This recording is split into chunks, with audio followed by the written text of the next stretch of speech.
Resumo da semana.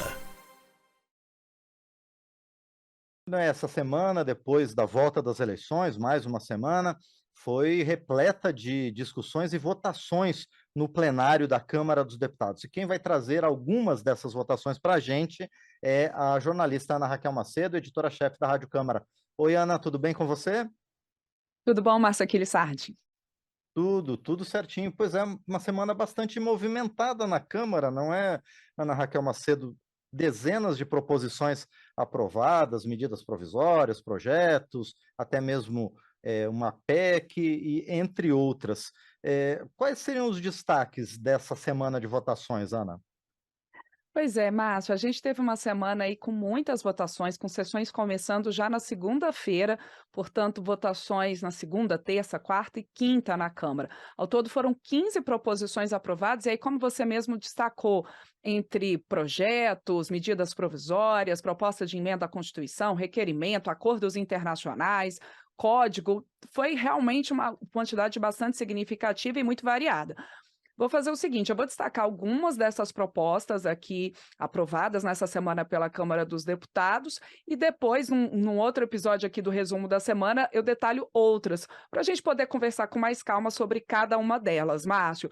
E eu começo aqui, entre esses destaques, com uma proposta que foi aprovada, um projeto de lei aprovado nessa semana pelos deputados, que esse projeto, ele passa a considerar crime hediondo uma série de crimes sexuais praticados contra crianças e adolescentes e também aumenta as penas para diversos desses crimes. E aí, Márcio, além disso também, o que esse projeto ele prevê, esse projeto aprovado pelos deputados? Ele proíbe a saída temporária para presos condenados por crimes sexuais contra crianças. Ele também, Márcio, tornando crime hediondo todas essas questões relacionadas à pedofilia, que são crimes gravíssimos, né? Tornando o crime hediondo a uma série, a gente lembra aqui o nosso ouvinte, quem acompanha a gente no resumo da semana, uma série de vedações pela própria lei quando você considera um crime hediondo. Por exemplo, você não pode contar com anistia, você não pode contar com graça, com indulto, você tem mais dificuldade e mais restrições para mudar o regime, por exemplo, do regime fechado para o semiaberto. Então, daí e, além disso, como eu falei, várias penas com vários crimes, quer dizer, com penas aumentadas, todos eles relacionados a questões contra crianças e adolescentes. Esse projeto também prevê, Márcio, que aqueles condenados, por exemplo, por distribuição de cenas de sexo com crianças e adolescentes, eles até podem ter concedido ali eventualmente uma saída temporária, mas com regras, eles vão ter que usar tornozeleira eletrônica e eles também não vão poder se aproximar de locais onde as crianças e os adolescentes ficam com mais frequência. Então, por exemplo, escolas, portas de escolas, parquinhos, então há vedações também nesse sentido.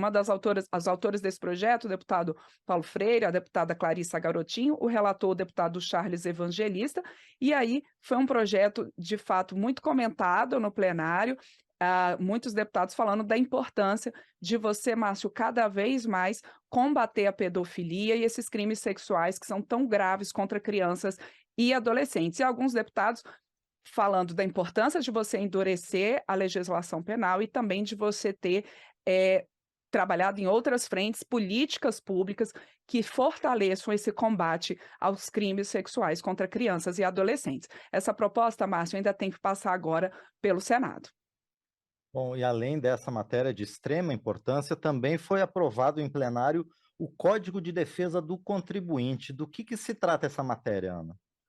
Pois é, Márcio, esse Código de Defesa do Contribuinte, ele foi muito discutido no plenário nessa semana, e são diversos autores para essa proposta, inclusive um dos autores foi entrevistado aqui pelo painel eletrônico, o deputado Paulo Ganimi, mas tem ali também entre os autores o deputado Felipe Rigoni, enfim, vários deputados, porque a ideia principal desse Código de Defesa do Contribuinte, Márcio, é você garantir mais transparência, mais clareza nessa relação entre o contribuinte e o fisco. E aí, incluindo, Márcio, tanto a Receita Federal quanto as secretarias de Fazenda dos estados, dos municípios.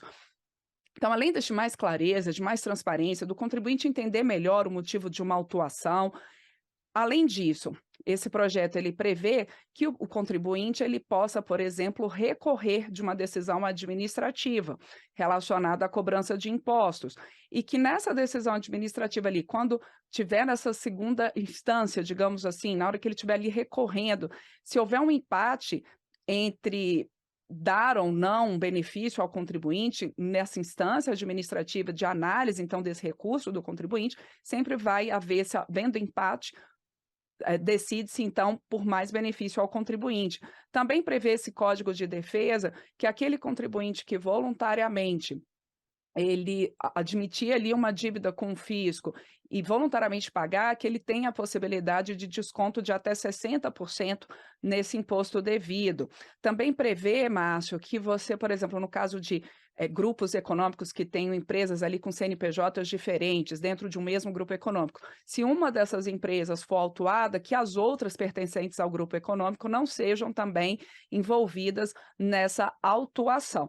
Então, a ideia realmente é padronizar mecanismos de cobrança entre os fiscos, regras ali da Receita Federal, dos estados, dos municípios.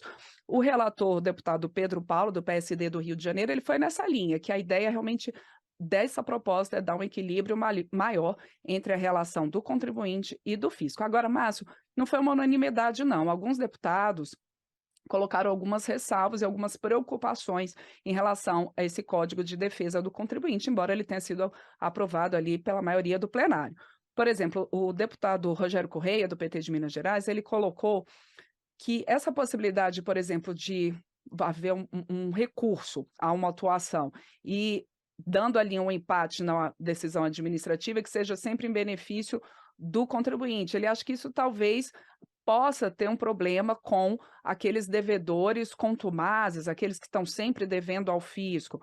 Ele acha que pode dificultar também a atuação dos próprios órgãos de fazenda, né? A própria atuação dos órgãos de fazenda. E ele também colocou, o deputado Rogério Corrêa, com preocupação, essa possibilidade ali de que empresas, né, do mesmo grupo econômico, que nem todas elas sejam autuadas ali da mesma forma, se isso daí não poderia, por exemplo, incentivar a questão de empresas laranjas.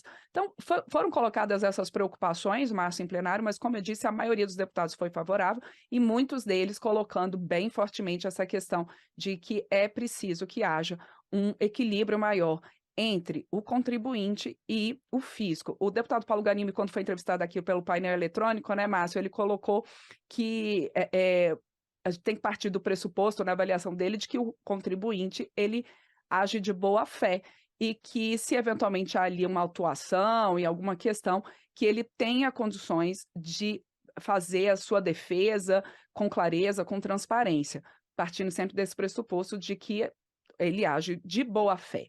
E claro que desvios, o próprio deputado Paulo Ganimi também colocou que desvios, claro, têm que ser punidos. Mas, de toda forma, ficou aí essa discussão e o Código de Defesa do Contribuinte, Márcio, agora vai para a análise dos senadores. Bom, e além disso, os parlamentares votaram em plenário 3 medidas provisórias, 2 delas que dizem respeito ainda ao tratamento dos efeitos da pandemia de Covid-19. E o que a gente tem a falar sobre essas 3 MPs, Ana?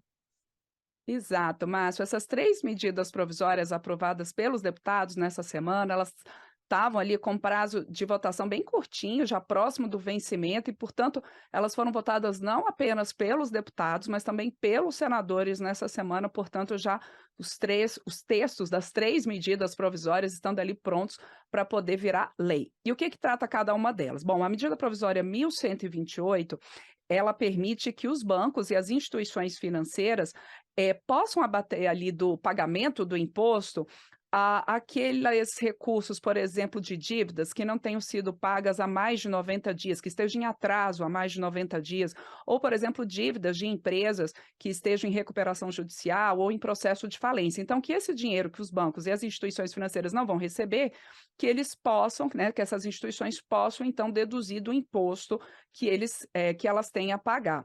Essas regras, pela medida provisória 1128, elas valem a partir de 1º de janeiro de 2025. Portanto, Márcio, nos cálculos do governo, até 2024 você não tem prejuízos, a arrecadação tributária, e depois, sim, a partir de 2025, essas empresas, essas instituições financeiras poderiam ter, então, essas dívidas ali descontadas do imposto a pagar, e que impostos seriam esses? A contribuição social sobre o lucro líquido e o imposto de renda da pessoa jurídica. Pelos cálculos do governo ainda, Márcio, a diminuição mesmo de arrecadação com essas novas regras, a diminuição mesmo vai chegar em 2027, a partir de 2027.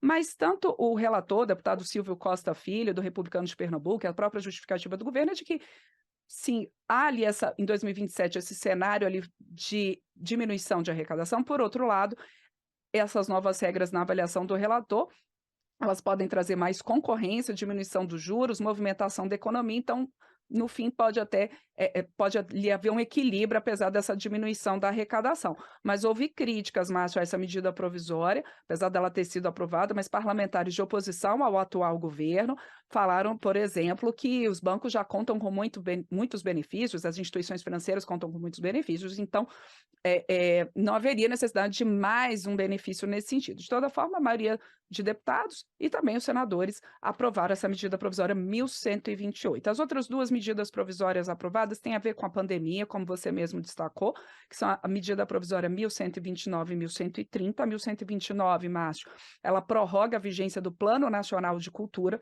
O Plano Nacional de Cultura ele foi editado ali em 2010, a partir de conferências de cultura, com a vigência prevista de 10 anos. Portanto, 2020, ele perderia a validade e haveria necessidade de uma nova conferência, de novas conferências de cultura para atualização, para renovação, para o novo plano. O que aconteceu? Veio a pandemia, não foram possíveis essas conferências e, num primeiro momento, o plano foi prorrogado até o fim desse ano, por mais 2 anos, então até o fim de 2022. Novamente, não houve condições de organização dessas conferências de cultura que são necessárias para a elaboração de um novo Plano Nacional de Cultura. E, portanto, esse plano agora foi prorrogado novamente por mais 2 anos, então, portanto, até 2024, para que haja, então, a possibilidade de organização desses encontros e, aí sim, formatação de um novo plano. A MP 1129, aprovado pelos deputados e pelos senadores. Por fim, em março, a medida provisória 1130, ela garante ali um crédito extra de 27 bilhões de reais, remanejamento de recursos do orçamento deste ano, para pagamento do Auxílio Brasil de R$ 600 até o fim do ano, também pagamento do Vale Gás, pagamento ali de programas relacionados à aquisição de alimentos da agricultura familiar. Essa medida provisória também foi editada aí no âmbito da questão da pandemia, ainda dos efeitos econômicos da pandemia, né? A gente tem o Auxílio Brasil, o Vale Gás, e ela também teve a sua votação concluída no Congresso, deputados e senadores aprovando a MP 1130. Muito bem, essas foram algumas das matérias, então, que foram aprovadas pelos parlamentares ao longo da semana no plenário da Câmara dos Deputados, trazidos para a gente pela Ana Raquel Macedo, editora-chefe da Rádio Câmara, que volta na semana que vem com mais algumas dessas matérias que foram votadas nessa semana. Por enquanto, Ana, um bom descanso para você, bom final de semana e a gente se vê na semana que vem. Certamente, Márcio. Semana que vem, na próxima edição do Resumo da Semana, eu trago, então, mais proposições aprovadas pelos deputados, né, de todas essas variadas matérias votadas pelos parlamentares nessa semana. Eu agradeço, por enquanto, então, aqui, a quem acompanha a gente ao vivo, o Resumo da Semana, também depois em podcast, nas nossas emissoras parceiras, na rede legislativa de rádio, emissoras como a Rádio Cultura de Santos Dumont, Minas Gerais. Muito bem, obrigado mais uma vez. Então, a Ana Raquel Macedo aqui no Resumo da Semana.